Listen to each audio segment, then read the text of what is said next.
अपना, और उसका तीसरा होगा मेरी मट्टी मेरा देश और आओ बदलें भारत का प्रवेश। मेरी मट्टी मेरा देश में हम सबका हाथ हो। ले ली वीडियो भी आ गई है, टेंशन ले। तीन रंग का हमारा झंडा, तीन रंग का हमारा झंडा, हम सबका यही वो सपना।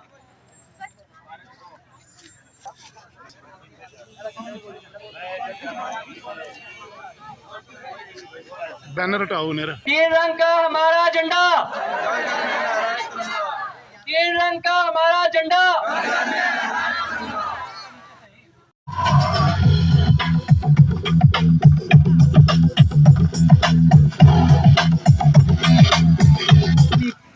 प्यार की बातें कौन सुने, टूट रहे हैं इतने सपने, इनके टुकड़े कौन चुने, दिल के दरवाजों पर ताले, तानों पे ये जंग है क्यों, ईश्वर अल्लाह तेरे जहां में नफरत क्यों है, जंग है। आज मुझे जिस उन्वान पर बात करने का मौका मिला है वो है हिंदुस्तान की जिद्दोजहद आज़ादी।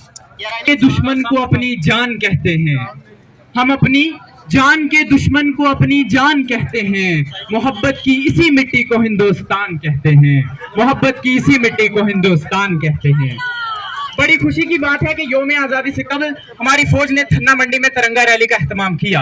आपको मालूम होगा कि इस तिरंगे के वकार और मुल्क के हिंदुस्तान की आज़ादी के लिए हमारे आबा व अजदाद ने बहुत सारी मुश्किलात का सामना किया और अपनी जानों का नजराना भी पेश किया।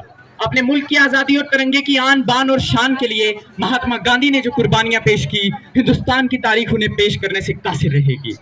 इस तिरंगे के लिए इशफाकुल्लाह खान ने फांसी के फंदे को चूम लिया था, जिसके लिए सरदार भगत सिंह ने फांसी के फंदे पर चढ़ते हुए ये कहा था कि अब भी जिसका खून न खोला खून नहीं वो पानी है। It's a challenge.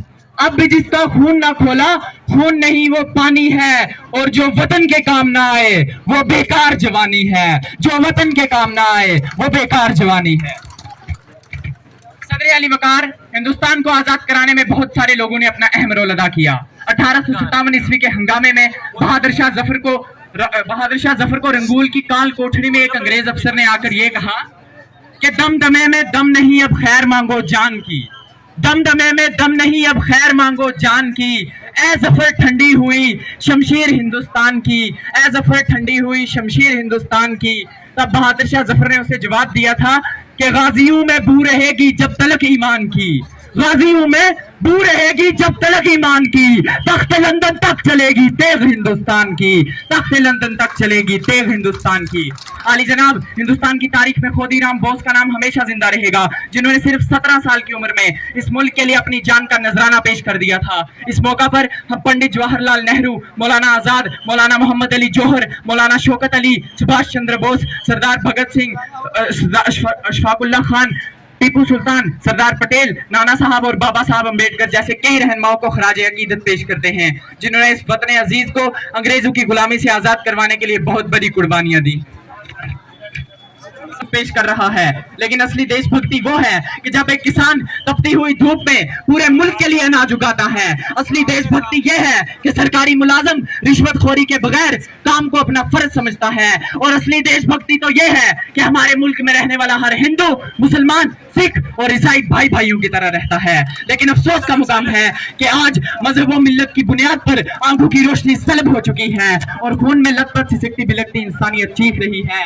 इसलिए हमें सब खत्म करने के लिए